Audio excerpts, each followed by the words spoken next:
Hey everybody, it's Coach Bill, and if you're a coaching client, you've heard this conversation with me recently because I feel so strongly about it. Whether you're in real estate or in the mortgage industry, what we know is that we're in an unbelievable time right now. I mean, depending on where you are in the country, your markets will vary a bit. But the thing that we know for sure is that property values in most markets are certainly down, and interest rates are, ridiculously low. Whether they're ticking up a little bit or down a little bit, overall, the fact that they're so unbelievably low is just it's almost just remarkable to look at.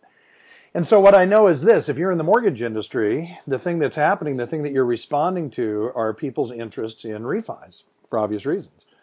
And yet we know that we want to build our purchase business. We want to really focus on our realtor partners, and we want to be able to help people either move into a first-time home buyer situation, moving up into that dream home, or potentially as an investor and looking at a way to take care of their financial future at some point down the track. If you're a realtor, this is a no-brainer. I mean, what we know is that the national media is just talking to us these days about all the bad news. And when you turn on the evening news, that's really all you get. And what I wanted to do is just take a moment and share some good news with you from my good friend Steve Harney. And so I'm going to walk you over to this first article here. This is from the Wall Street Journal last month, September 16th, and it's entitled 10 Reasons to Buy a Home.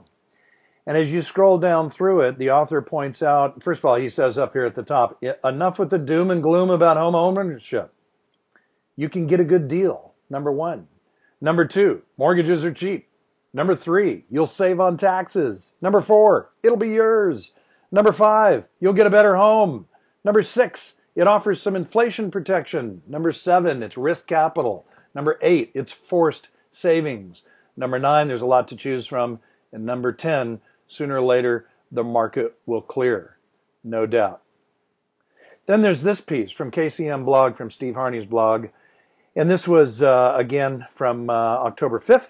And this is entitled, If He Says It's Time to Buy a Home, Buy a Home. This is John Paulson, hedge fund guy that made $1 gazillion. And look at his quote. He says, if you don't own a home, buy one. If you own one home, buy another one. And if you own two homes, buy a third and lend your relatives the money to buy one. And it goes down through and it tells why Forbes says this is a guy we should listen to, and why the Wall Street Journal says this is a guy we should listen to. And down at the bottom, it says the bottom line is, look, if you're thinking of buying a home, are you taking advice from a friend or family member telling you that now is not the time? Maybe time to listen to people who better understand the opportunities that exist in real estate today. And then lastly, I want to introduce you to this tool. If you've not seen this, it's a great graph, and it just says, if prices go down by 2.5% and rates increase more than a quarter, you lose. And here's what I know. You all know fence sitters, people that are waiting to hit the bottom of the market. And this graph makes it very clear that that is not a wise decision. Look, I don't have a crystal ball for the future. I don't know what the future holds, but what I know for absolute sure is that right now is a rocking hot time to buy. So here's what I'm going to ask you to do. Get this message out. Circulate this message right now. We are just moving into the end of the year. People need to hear this. There is action to be taken, and I think we need to stand on the rooftops and tell people now is the time to buy real estate.